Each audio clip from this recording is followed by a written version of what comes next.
De retour dans l'Africa Newsroom, nos éditorialistes Joël Montlouis, Malika Cher et Jean-Marie Bitomo sont toujours avec nous. Et tout de suite, c'est le dossier du jour.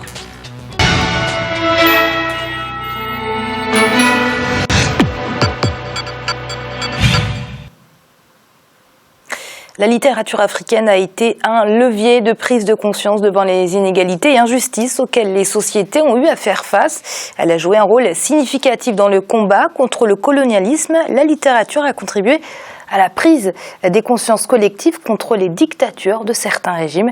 Et pourtant, face à l'avènement de nouvelles technologies des communications, l'engouement pour la lecture se perd de plus en plus. C'est un reportage de notre correspondant en République démocratique du Congo, Jacques Amboka.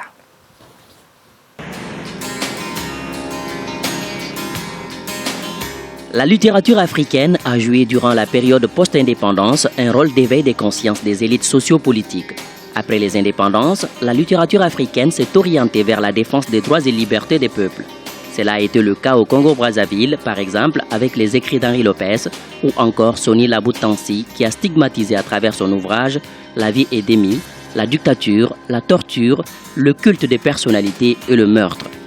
Du côté de la Côte d'Ivoire, Fé Amadou Kourouma, romancier et dramaturge à travers son célèbre ouvrage « Les soleils des indépendances » est présenté comme l'un des fervents défenseurs de la liberté du continent. Cependant, la littérature ne bénéficie plus du même engouement qu'il y a 20-30 ans. L'avènement des nouvelles technologies de l'information et de la communication a imposé de nouvelles habitudes, reléguant ainsi la littérature au second plan pour certains. Dans ce contexte, les ouvrages engagés non seulement deviennent rares, mais restent aussi réservés à une certaine élite et une classe sociale. Actuellement, nous avons beaucoup de littératures qui sont engagées. Bon, même quand on fait l'art pour l'art, c'est bien, c'est une ambition. Mais pour les romans, on a constaté que toutes nos littératures sont d'abord art, mais aussi engagées. Engagées parce qu'il y a une thématique, engagées parce qu'il y a une inspiration qui peut être politique, qui peut être sociale. Alors l'idéal serait que les gens, la population, ou bien le cible soit atteint. La littérature a joué un rôle primordial dans la prise de conscience des élites politiques et sociales. Mais de nombreux experts ne reconnaissent pas à la littérature ses pouvoirs. Je ne pense pas, parce que y a une conscience qui existe déjà. La littérature, c'est son rôle, c'est de capturer cette conscience. Ça ne crée pas les idées. Les idées sont déjà là. Mais dire que la littérature va jouer un rôle principal, selon dans le mouvement démocratique d'aujourd'hui, je n'y crois pas. Je n'y crois pas. Ça, c'est un mythe que la littérature a contribué à la fin de la colonisation, le mouvement social du temps. Quand vous voyez le nombre d'analphabètes qui existaient dans le temps, c'est impossible, c'est vraiment exagéré, quoi. En République démocratique du Congo, beaucoup d'écrivains ont par leurs écrits contribué au culte des personnalités durant la Deuxième République. Rares sont les écrivains qui se sont engagés dans leurs écrits contre les dérives du pouvoir après les indépendances. Ceux qui ont tenté de s'engager ont fini par prendre le chemin de l'exil. Pendant 30 ans, on n'a pas produit des grands noms de littérature congolaise qui, à travers leurs écrits, ont eu à critiquer ou ont eu à être engagés contre le système dictatorial qui était en place, comme on le dit entre guillemets. Et bon, après c'était plus de l'écriture, vous allez me passer l'expression entre guillemets, comme on l'appelle chez nous, Djalelo. Donc on encensait les chefs, on était des turiféraires de chefs, et cela faisait que l'on puisse être l'écrivain connu du pays. Soit si vous n'écrivez pas contre le système, vous avez libre cours. L'écrivain de chez nous, je vais citer son nom, Jean Bofané, se serait réfugié à l'extérieur, à l'étranger, parce que lui avait quand même cette tendance à écrire contre le système. Pour de nombreuses critiques, il existe encore des écrivains engagés. Pourtant, beaucoup d'ouvrages littéraires ne s'orientent plus dans le sens d'un combat en faveur des valeurs démocratiques. Un facteur, parmi tant d'autres qui limite le rôle qu'on attribue à la littérature, celui de la consolidation de la démocratie. La littérature, vous voyez ici, se sert des motifs, des faits sociaux, de réalités qui se passent dans la communauté, dans la société, mais seulement qui sortent des personnages fictifs. Donc la littérature est là. La littérature peut servir de médium, peut servir aussi des moyens de transmission de tous les savoirs, mais aussi des acquis de la démocratie, mais aussi de la lutte pour la démocratie. La littérature ne remplit son rôle que si le message est bien transmis. Pour ce faire, il est donc impératif que la cible soit atteinte.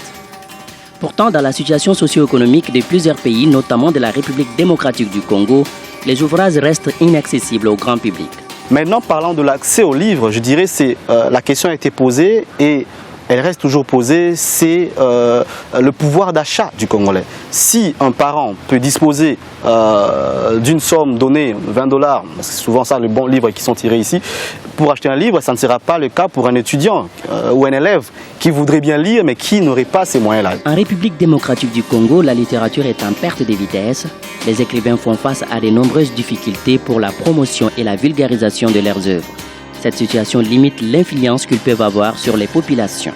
Nous pensons que la tâche principale revient au pouvoir public pour mettre en place une politique culturelle qui donne la place fondamentale à l'écrit, à la littérature francophone, parce que c'est à travers la littérature qu'on développe un certain sens et une certaine élévation d'esprit pour comprendre le monde qui nous environne, pour comprendre notre relation non seulement avec les autres, mais aussi avec l'univers dans son ensemble. Il faudra redonner à la littérature africaine toute sa valeur afin qu'elle joue son rôle d'éveil de la conscience collective. Une tâche qui incombe en premier à l'État, qui doit élaborer des programmes visant à orienter et susciter l'intérêt des enfants pour les livres dès les bas âges. Toutefois, la littérature doit tenir compte pour son avenir de l'impact des autres médias, notamment Internet, télévision, etc., qui captivent tout en offrant plus de variétés de services à moindre coût. Jean-Marie, quel a été le rôle de la littérature africaine dans la lutte contre le colonialisme ? Le rôle a été très important parce que le colonialisme a été combattu de plusieurs manières. Vous avez eu le combat sur le terrain physiquement, c'est-à-dire à savoir les Africains qui s'opposaient aux colons. Et ensuite, vous avez eu une seconde dimension qui a été la dimension extérieure et la dimension intellectuelle. Et c'est cette dimension-là qui a fait connaître, si vous voulez, les faits sur le terrain. La littérature africaine a fait connaître les faits sur le terrain. J'entendais dans le texte là, vous avez un auteur qui nous parlait. J'ai l'impression que la personne fait la confusion entre ce que c'est que la littérature, la naissance des idées. La littérature est là, si vous voulez, pour pouvoir diffuser les idées que les gens ont. Donc dès cet instant-là, ça a joué un rôle très important en Afrique parce que hier sur ce plateau, nous parlions de présence africaine. Présence africaine a été créée. Pourquoi ? Pour faire véhiculer les idées. Aujourd'hui, c'est vrai qu'il y a l'Internet qui est là. L'Internet, les gens font une confusion de mon point de vue. Un livre Internet, c'est pas la même chose. Il faut que les gens sachent une chose. Quand vous allez sur Internet, c'est pour aller rechercher des sources d'informations. Internet ne vous donne jamais un bouquin complet. Vous allez lire des extraits. D'où la nécessité de la littérature qui a toujours eu une importance depuis les colonisations en Afrique. Parce que vous avez certains auteurs que nous connaissons dans tous les pays, je ne veux pas tous les citer, ne serait-ce que Senghor. Quand Senghor se met à écrire, Senghor écrit pourquoi ? Il s'élève contre la colonisation. Quand vous avez, comment il s'appelle en Guadeloupe Césaire. Quand Césaire se met à écrire, Césaire s'élève, si vous voulez, contre la colonisation. Donc tous les écrits de Césaire ont permis en sorte que les idées de Césaire, c'est-à-dire puissent rejoindre les idées de quelqu'un comme Senghor et faire naître une espèce de panafricanisme. Quand on parle de Marcus Garvey, si vous voulez, qui combat toujours cette colonisation-là, c'est à travers les écrits. Donc le livre reste quelque chose de très important dans la mesure où les gens confondent Internet. Il faut garder le livre. Et hier, je disais sur ce plateau, c'est que c'est notre dimension culturelle africaine et noire qu'on touche. C'est-à-dire, il est important de pouvoir mettre en place un cadre de fonctionnement qui permette aux écrivains africains de pouvoir fonctionner, de pouvoir diffuser leur culture, parce que ce sont nos histoires, ce sont nos cultures. Donc, à partir de là, l'État devrait prendre ça en main. Dans le reportage, vous avez quelqu'un qui disait qu'il est nécessaire, un lecteur, qu'il est nécessaire que l'État puisse mettre en place un cadre qui permette aux écrivains africains de pouvoir diffuser ce qu'ils écrivent. Parce que sinon, si vous voulez, ce sont des pans de notre histoire qui vont à la poubelle et qui seront complètement oubliés. Donc, le rôle de la littérature a été fondamental en ce qui concerne la démocratie en Afrique. Ça, c'est indéniable. Aujourd'hui, de mon point de vue, les NTIC ne constituent pas une menace en tant que telle. Peut-être vous aurez moins de lecteurs, mais dès l'instant que vous promeuvez cette dynamique-là, qui est de pousser les jeunes vers les livres, je pense que ce rôle de la littérature, depuis la colonisation, par rapport au peuple africain, doit se perpétuer grâce à l'action publique, une action publique forte qui permette aux écrivains de pouvoir publier ce qu'ils écrivent, car c'est notre culture. Justement, Malik, le livre en déclin, quelle est la part de responsabilité des autorités? Les politiques culturelles mises en place sont-elles suffisantes pour rendre accessible la littérature pour tous? Elles sont insuffisantes. Les autorités ont une grande part justement dans ce désamour qu'il y a entre la littérature et les Africains, mais ça ne concerne pas que les Africains, on vise toujours l'Afrique, ça concerne aussi le public en Europe, mais beaucoup plus en Afrique. Vous avez aussi des pays, des États qui ont été confrontés à des conflits qui ont été très violents et qui ont perturbé l'autorité publique, qui n'avait pas cette priorité de mettre en avant le côté culturel. Donc effectivement, maintenant que ces États sont un peu plus solides, ils devraient justement avoir une véritable politique en ce sens-là. Il faut apporter le livre vers le lecteur. Il faut essayer de mettre en place des initiatives pour permettre à des caravanes, je sais pas, à des caravanes de se déplacer à travers le pays et de faire connaître ce que c'est la littérature. Parce que vous avez aussi, ce n'est pas être, comment dire, caricatural, mais il y a encore des régions qui n'ont pas accès aux bibliothèques, qui n'ont pas accès à des centres justement de documentation. Donc c'est aussi à l'État de faire cet effort parce qu'il n'a pas investi justement dans ce volet-là, dans certaines régions. Donc c'est à lui aussi de prendre les moyens et justement de faire appel aussi aux écrivains, de se mobiliser aussi pour faire connaître leurs œuvres parce qu'ils ont aussi cette mission pédagogique. Or, business, j'ai envie de dire, même si l'écrivain n'est pas forcément qu'un vendeur de livres, mais il faut qu'il ait cette conscience, la diffusion du savoir, c'est aussi sa priorité. Juste pour revenir à ce qui a été dit sur la littérature, c'est quand même grâce à la littérature qu'il y a eu une externalisation de la question coloniale. C'est grâce à la littérature.